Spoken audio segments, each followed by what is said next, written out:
Here we go. Hello, learning designers. Welcome to the Learning Design Summit. This is the platform where expert practitioners from different industries come together to share their secret sauce so that all of us in the learning design community can learn from it and further our skills and career. Today, I'm very excited to have with us Shaakun Khanna. Shaakun is the head of HCM application at Oracle India, and he has more than 25 years of experience, out of which last 15 years he has spent in leadership positions with different consulting organizations to the likes of IBM, Gallup, as well as Right Management. Shaakun, welcome to Learning Design Summit. Thank you so much, Aman. It's a pleasure being here. Thanks for inviting me. Perfect. Shaakun, we have been reading a lot about your blogs and the Generation R concept that you have introduced to the L&D community. Tell us a little bit about, what this Generation R is and what is there for the L&D leadership as well as fraternity to take back, learn from it, and really see, really leverage it in their own work. Sure, Aman. And I think the biggest and the most profound impact this whole emergence of Generation R has is actually on the L&D fraternity. Look, people are our customers, right? We help them learn and help them develop new skills. Now, if that base of people is changing in terms of their thought process, in terms of their work ethics, in terms of their ambitions, and in terms of their outlook towards work, it will have a very critical bearing on how we design and deliver learning initiatives. So clearly, it's like many years ago when this whole science of instructional design started, and you are an expert in that. We thought for the first time, keep the learner in the center, look at the different modalities that he or she may prefer, and then deliver the content around it. I think this rise of Generation R perhaps is the second wave of change that will encompass the larger concept of learning design and how we cater to the changing needs of our audience.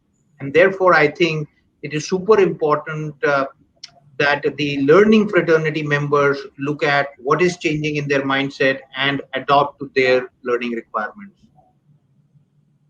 Shagun, with the now post-COVID era, I won't call it post, but since the advent of this pandemic, a lot has changed with different industries and businesses.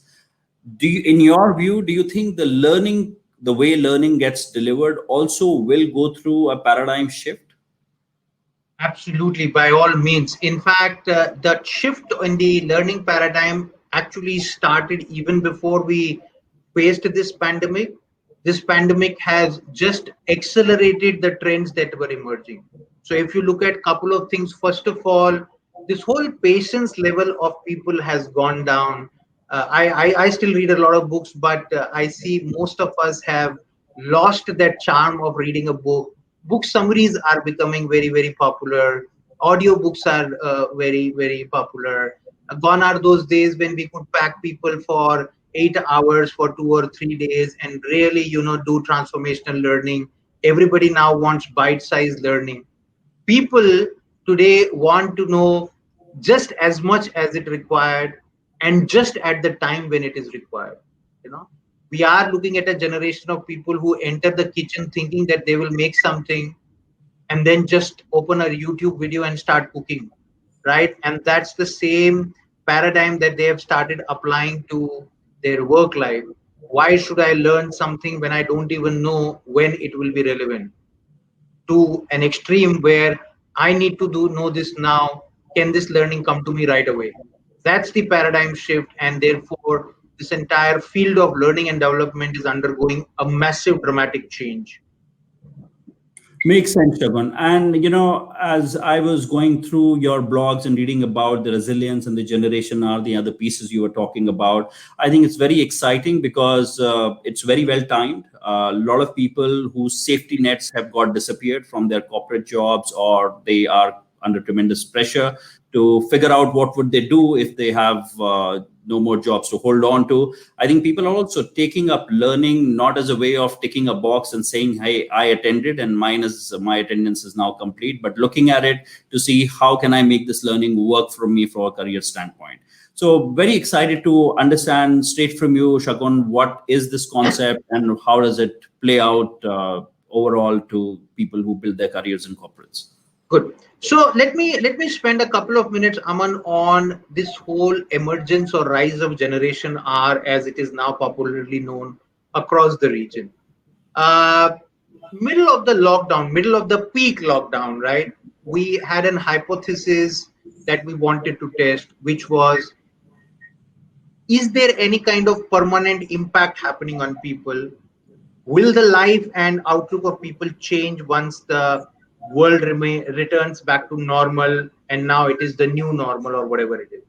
So we ran a global survey, lots of representation for Asia Pacific, and of course, being the populous country we are, a humongous amount of data collected from India, and we found out some interesting facts. So, and I'll skip this because you will see that largely this is a representation of multiple generation. So the study is not biased towards a particular generation, and it is not biased towards any particular sector or industry because there is a fair representation there. What we found out that during this whole period, or perhaps let's take the last 6 months, there are two types of people. People who have gone through some kind of a catharsis, some kind of a change, and have adopted newer habits, newer lifestyle, newer ways of thinking. And then there are others who've been sulking about and waiting for things to become normal, which is not going to happen. Interestingly, the number of people who saw this change or who kind of developed certain new skills and embraced new paradigms is at 60%. So first of all, remember 60% of your target audience has undergone some kind of changes, and I'll share some more data points to that. So that means 60% of the people, the way they entered the lockdown and the way they will exit, they will be two different people in terms of quite a few of their thinking patterns, behaviors, even beliefs. Therefore, again, it will have an impact on how we look at developing their learning and leveraging their learning agility. So, what are some of the things? Now, interesting. One would assume that because there is so much of downsizing happening, there is almost near economic recession, a lot of threat that is looming there, people would become more pessimistic. In fact, people have responded to this in a more optimistic manner. We saw that 56% people reported they have learned something new, and this is not the learning they were mandated by their organizations to do. It was not those mandatory compliance trainings or everything that you need to complete. These were things that people learned on their own. Music actually topped the charts, followed by lifestyle fitness regimes, followed by cooking. So if I look at that, what were the top three initiatives? A lot of people did learn artistic things. Somebody said painting or even coding, for example, was on the top of the chart. Majority of the people, 75% of them, said they have adopted technology in a much better manner than they were using before. If you remember the last chart, Aman, almost 40-45% of people were actually the Gen X people who were not digital natives and who were kind of lagging behind in their technology adoption. That got accelerated.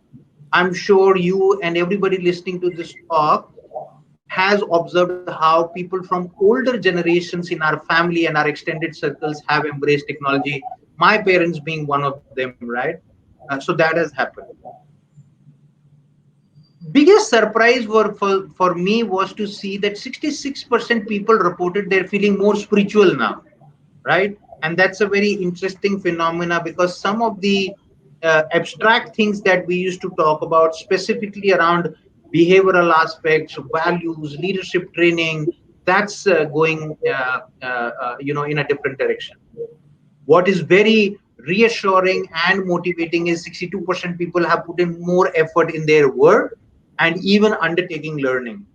And net, 72% people are saying we are feeling much more resilient. And that's a very interesting thing. If you are faced with a threat and you've been working out and you feel physically stronger, you will feel more resilient. And that has happened with this generation at an intellectual level because they know that the world out there is becoming much more challenging, much more competitive. Therefore, they've been working out in terms of developing new skills, and therefore they feel more resilient. And I think that's a very, very positive note. Now, not that they are expecting the world around them to remain the same or become any better. In fact, 76% people are gearing up for a far more competitive work environment. 77% are saying that they are willing to put in more effort and work harder. 83% want to continue to work with flexibility. And I think that again has a bearing on L&D initiative. Everything now has to be flexible. Everything now has to be technology driven. Everything now has to be 24 by 7 and so on and so forth. Lastly, on the perception piece, people feel there was a particular question we asked which said, do I owe more to the society and environment? 89% people said, yes, I do, and at an individual level. And that again has a bearing at the organizational level. We feel businesses will have to be much more ethical and have to be much more environmentally responsible. Lastly, if you look at it, the work ethic is evolving. And this piece, I think, is the most important when it comes to the impact on L&D community. 73% of the people said that they would want now to work towards multiple sources of income. Remember, the gig economy is opening up. A lot of organizations are talking about having internal gigs or even having flexibility for people to do more than one thing. They are looking at more of individual contributor roles and not just leadership roles, because somewhere they feel more in control and they feel they'll be able to do more of flexi working as well as multiple sources of income if they are kind of masters of their own destiny, which sometimes in people management role may not be the case. Lastly, loyalty and commitment is on the rise, and 63% of the people want to try out new role. Now, of course, there is much more that the research showed up. I've just put in individual points that I believe are very relevant for the learning and development community here. For more, you all can visit my website, shakunkhanna.com, and get a full insight into this research. But this is where we are, and this is the reason why among this is important. Of course, this will mean that we'll have to relook at employee mobility, work environment, culture, purpose of the organization, just about everything, right? So that's the gist of what we found and what the world is going through. Fantastic, Shagun. Quickly wanted to check as this research is a combination of different researches pulled together, or No, this was a primary research where we conducted primary data. okay, fantastic. I think one thing that definitely stands out, and I would say it's very alarming to just absorb that as information, which is organizations or people feeling that individual contributor roles will grow in this new gig economy. That would mean that the middle and the higher management cadres that we have groomed for so many years now will need to find hard skills, need to find delivery skills apart from just people management skills. What is the that for me is very interesting because in my view a lot of the leadership positions spend most of their focus and time in navigating organizations, creating alignment with stakeholders, whereas while they are away from the delivery, the hardcore tactile delivery, and they are managing expectations at higher levels and things like that. And this new gig economy is kind of going to challenge that a bit to see, hey, what are you going to do that is measurable in hard real numbers? What is your view on if this is really going to come true? Organizations will really take that stand to see, hey, we need to have more ICs than people leaders, and if so, then what does it mean for the L&D guys who are designing programs? I think that's a very good question, and let me bring little more, how should I say, urgency and crisis into this statement by referring to some of the other research that is happening. So, first of all, it was assumed that the role of managers, people managers, and leaders is not really under threat, which is actually not true.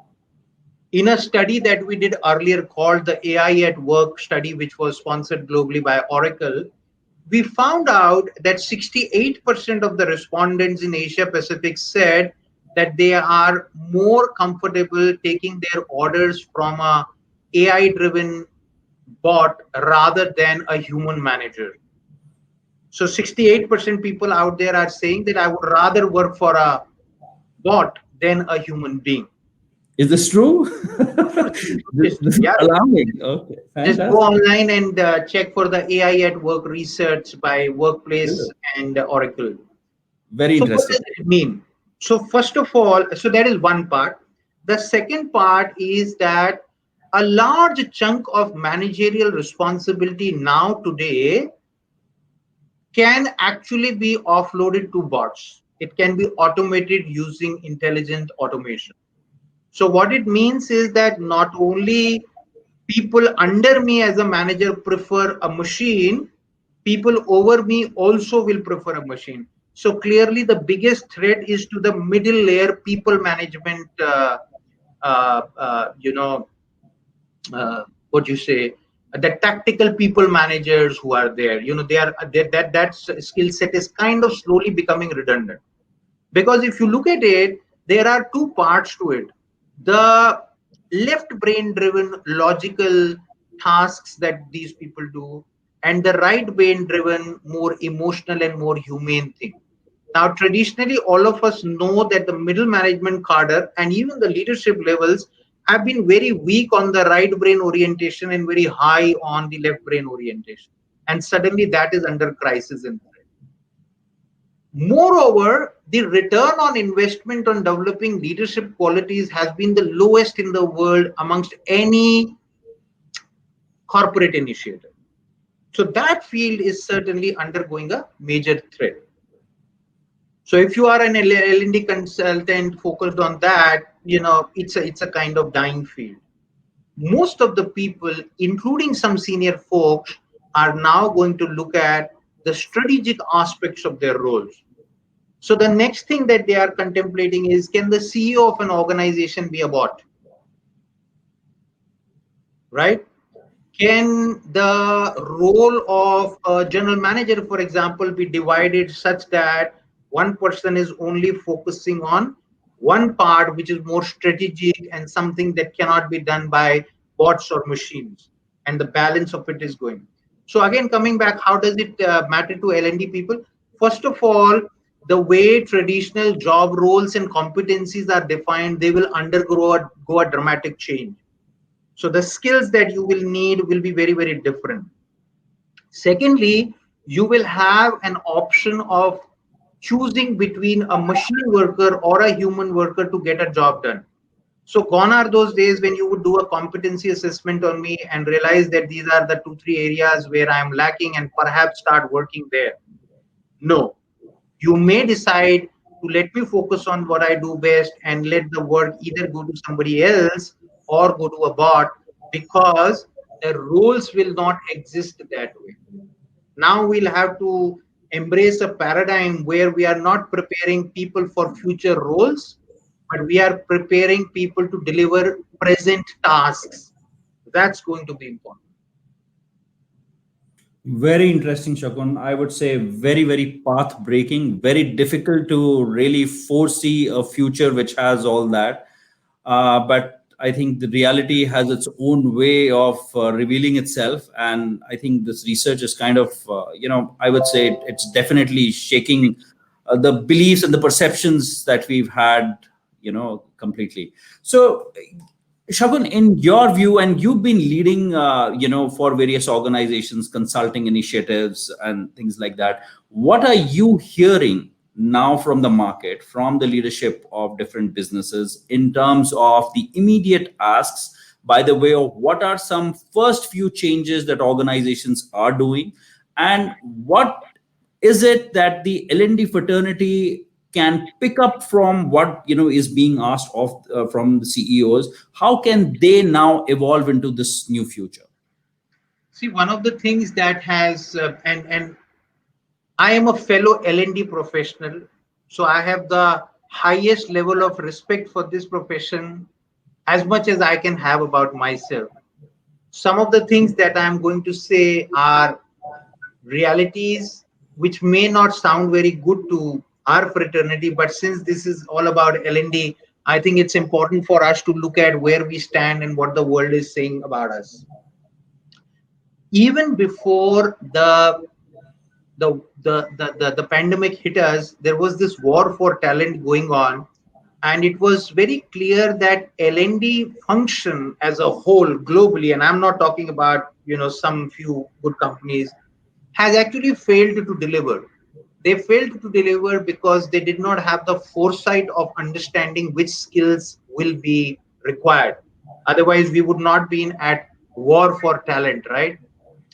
Secondly, they were not able to really upskill people as and when it was required. So L&D fraternity is really kind of not seen as contributing a lot to the whole.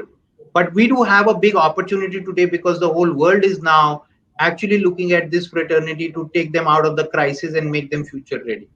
What we have done, Aman, is that first of all, we have not inculcated the skill of learning in people. What is lacking out there actually is the skill of learning itself. Majority of the people don't enjoy the process of learning. They are either forced. How many times have we faced that in an instructor led training people don't show up, or they are not attentive, or they are not engaged, or they are not following up on the pre-work or the post-work? So that in itself shows that we've been policing them to leading simply because we did not excite them on the purpose of learning and also enable them on the skill of learning. So I think that's an important piece. Why that has happened? Because largely we have focused on instructor led training, more recently on e-learning, or traditional things like reading and all. What we have not done is we have not created a sustainable neural network of learning. And I think that's the need of the hour, that we will need to create what I call as neural network of learning. I will be releasing more on this concept, but I think at a high level, if you want, I can talk about it. But that's what is required in addition to e-learning, reading, instructor-led training, mentoring, coaching, and everything that is happening out there. Shagun, tell us a little bit more about this neural network, because what you're saying is really the reality of what L&D fraternity or the L&D function really has been able to achieve for business. If we are still training people at gunpoint, to my mind, we are just missing the point completely, because if people are not excited to learn, then how can you make them learn? You can make them sit, make them keep their eyes open, but if somebody is not excited, I think we've just failed to just excite people about learning. And I think so there, I think now a space for to leave people free to figure out what is it they want, and just get them to a point where they can evaluate right options for them, and the resources don't have to be provided by a human being or by somebody who would do it specifically for them. So I think it's a big change. So I'm very excited to learn from you, what is this neural network of learning? Is it like the internet of things where everything is connected, and you could speak to your fridge and have your door open or answer somebody being remote, or what is your view of what this is? No, so you are right, Aman. And in fact, when I thought about this concept, I thought of naming it as Internet of Learning, but then I realized that it's there were some reasons, so I looked at a different nomenclature. Okay. If you look at digital technologies, whether it's a Google map, or perhaps an Amazon or a Siri or a Alexa, these digital devices actually became relevant, more intelligent, and more rigorous in their performance when they started learning from multiple sources, right? There were multiple data points being fed into them because of the Internet of Things. And then artificial intelligence based algorithms could make sense of it, and it enabled what we today call as deep learning in machines. Deep learning in human beings is not happening in the traditional LND format because we are not using or creating the neural network. So essentially, neural network of learning is an ecosystem of diverse approaches that drive cognitive understanding in people. Neural networks enable creation of neural pathways, and it's not very different from what we have seen in different learning modalities. We've known that some people learn by doing, some people learn by reading, some people learn by hearing or observing, and so on and so forth. So there are five critical components of the neural network of learning that are missing or often under leveraged. There is no complete organizational strategy to incorporate these all components. So I'll quickly tell you what these are. First is organizational stories. But before that, Aman, how are we doing on time? We are I'll doing pitch this in. good. We are doing good. We are just in the moment, and I think a lot of great things are happening. So don't worry about it. So first is organizational stories. Now human beings learn from stories. All our religious scriptures, mythology is set of stories, and they stick so much that the life of individuals is anchored around those concepts. Unfortunately, majority of the organizations do not have a structured framework of assimilating organizational stories or leveraging it for the purpose of learning. They are missing. What is even more ironical is that a lot of us L&D people borrow case studies from irrelevant organization or irrelevant countries and force fit them simply because organizational stories are not leveraged properly. Most of the time, these stories are contained between the individuals who have lived or experienced those stories. And when those people leave, slowly and gradually they die out. Today, there are structured methodologies to encapsulate and capture those organizational stories and help people learn around it. And some other time we can talk more about it. So that's point number one. Mindful contemplation is extremely important for us to learn. We look at a YouTube video, we think we have learned something, and then we move on to the other one. Or that could happen on a Facebook post, or it could happen on anything. We don't sit, focus, and contemplate to create those neural networks within our brain. Why? I still don't know of an organization that has really helped its people build the skill of contemplation, build the skill of focus or mindfulness. That's grossly missing. And that also applies to why people are multitasking when they are in instructor led training courses. We need to go back to good old days when our parents and grandparents used to tell us that in order to study, you got to focus. And how do we focus that? In the onslaught of technology that we are in, it's very, very difficult to focus or be mindful about the topic or subject at hand.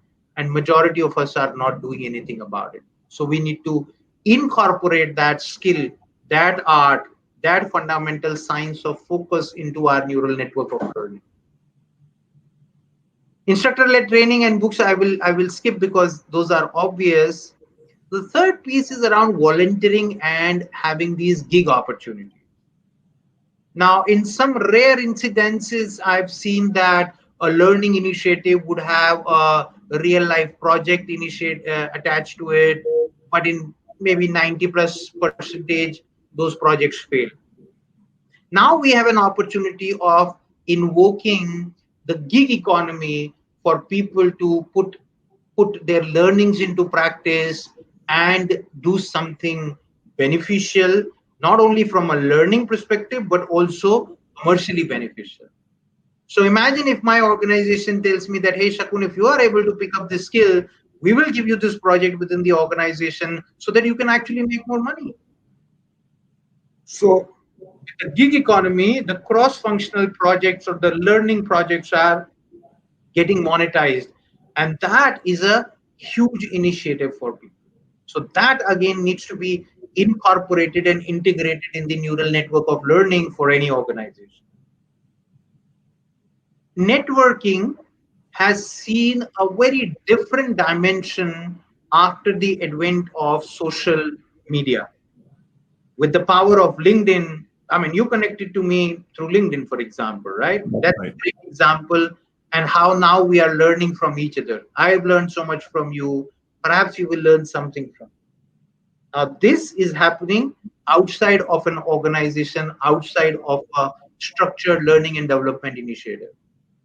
L&D leaders and organizations need to understand how can they incorporate the power of fraternity networks into their neural networks of learning, thereby creating the desired impact and the influence on people. What is most important and beautiful about the current times is today there are high-end digital learning platforms that have the capability of stitching all these together to create a very effective neural network of learning and not just focus on the traditional paradigm. So that, in a nutshell, at a very high level, is this whole concept of neural network of learning, and why I believe this will be the most potent engine of growth and effectiveness for L&D organizations across the globe. Very, very interesting, Shakun. Next level stuff, I would call it. Now, this is, very different from the having a classroom, having a digital learning after that, putting together a quiz that people answer, and there you go. There is your certificate, and you can now paste it on your workstation. So this is a whole different concept. Here, the learning is a journey, I think, and because we are involving different modalities, so in terms of start point and end point for various learning interventions, it's going to be a continuous process where learning on one skill with another overlaps with each other. So who do you think is going to drive, if let's say this is the reality of the future, organizations or even individuals are going to, which I believe much of people who are freelancers or outside of the corporate world, they have access to all these tools. But inside an organization, how do you think this will get driven? Will it be the onus for the individual? Will it still need to be policed? Will it still need to be structured by L&D guys? How do you see it getting played out? So I think, Aman, I have a couple of very dramatic paradigms in my mind, and I believe that that's how it will pan out. We've seen in the research that 63% people went ahead and learned what they had to learn once they were motivated enough. So today, knowledge is of no consequence. When I started as a L&D consultant, and I'll tell you jokingly what my mentor used to say. Mhm. He used to say that if there is a fire in the building, before doing anything, you should take care of your laptop and run out with this, because all your knowledge is in your laptop. And if that is lost, then you are at a loss, right? And that's a big loss. Today, that would be the worst thing to do. Hoarding of knowledge is of no consequence, because if you don't know something about something, within the next half an hour, 40 minutes, you could know a fair bit of it very simply. That technology and that open information is available to you. So you now have to take the horse to the pond, not make him or her drink, right? No, perhaps not even that. You probably have to let the horse know that there is a pond and drinking is important. Today, people, a large chunk of them, don't understand that drinking is important, i.e., learning is important. So I think learning and development professionals should spend a large part of their time, energy, and effort on educating people why learning agility and learning is important.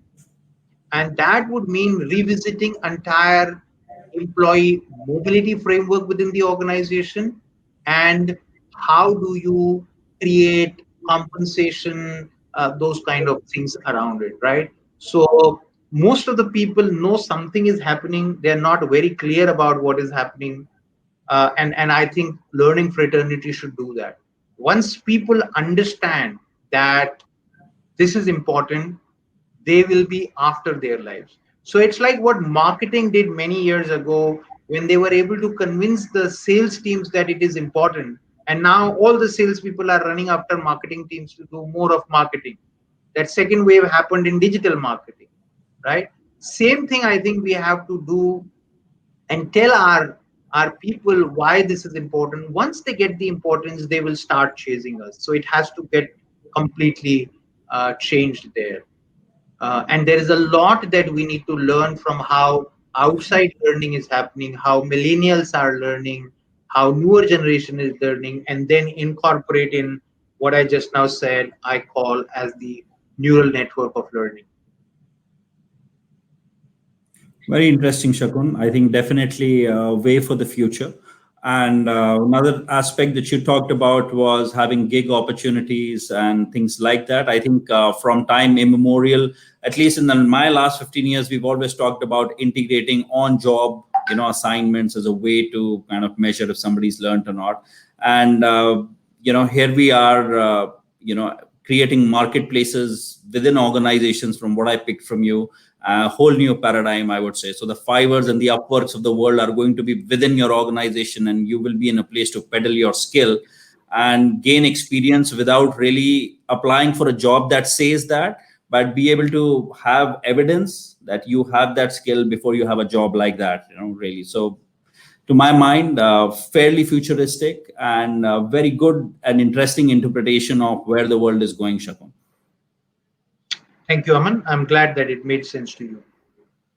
Perfect. Shagun, thank you so much for this session with us, and very, very enlightening. And look forward to keep reading your blogs, and look forward to reading more about the neural network. I Please would, go ahead. I would, I would invite your audience to connect with me on LinkedIn or on Twitter. I've also started a YouTube blog called the For Work Talks, which is Future of Work Talks, where I do talk to multiple thought leaders from across the globe on some of the latest insights and a lot that I have spoken about today. So please feel free to join there as well. Perfect. So I will make that call out on behalf of Shakun. Please go ahead, sign up for his YouTube channel, subscribe to it, and follow him on LinkedIn. A lot of interesting stuff that he keeps posting. So Shakun, overall, very, very interesting session we had today. Thank you so much for this. Pleasure, Aman. Thank you so much. You have a good day. You too. Thank you. So Shagun, at this point, I will stop the recording. And if you would like to have a look at although there is